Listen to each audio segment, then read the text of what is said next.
સુધારવા પહોંચેલા કાર્યકર્તાઓ પર હુમલો કરવામાં આવ્યો હતો। જયપુરમાં સ્કૂલ ઠીક કરો અભિયાન અંતર્ગત હોબાળો થયો હતો અને ગાડીઓના કાચ પણ તૂટી ગયા છે। સમાચારોની વિગતવાર ચર્ચા કરીએ। નમસ્કાર, આપ જોઈ રહ્યા છો HD ન્યૂઝ અને હું છું આપની સાથે વલ્લરી વ્યાસ। જયપુરના બગરૂ વિસ્તારમાં રામપુરા કવરપુરા ગામમાં સીજેપીના કાર્યકર્તાઓ સરકારી શાળાની સ્થિતિ જોવા માટે પહોંચ્યા હતા, પરંતુ કાર્યકર્તાઓ પહોંચતા જ ગ્રામ્યજનોએ ઉગ્ર વિરોધ નોંધાવ્યો હતો।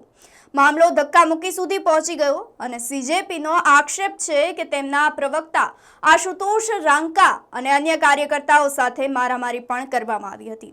વાહનોમાં તોડફોડ કરવામાં આવી હતી, પથ્થરમારો થયો હતો। તો બીજી તરફ સમાજનું કહેવું છે કે શાળાના મુદ્દે કોઈને રાજકીય ફાયદો લેવા દેવામાં આવશે નહીં।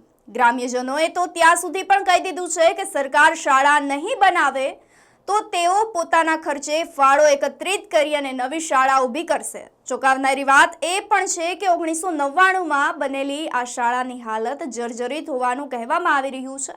બાળકોને હાલ અન્ય મકાનના ઓરડામાં ભણવા માટે બેસાડવામાં આવી રહ્યા છે। તો હવે સવાલ એ પણ છે કે લડાઈ સ્કૂલ સુધારવાની છે કે પછી રાજકીય વર્ચસ્વ જમાવવાની? તમારો અભિપ્રાય અમને કમેન્ટ બોક્સમાં ચોક્કસથી આપશો। નમસ્કાર।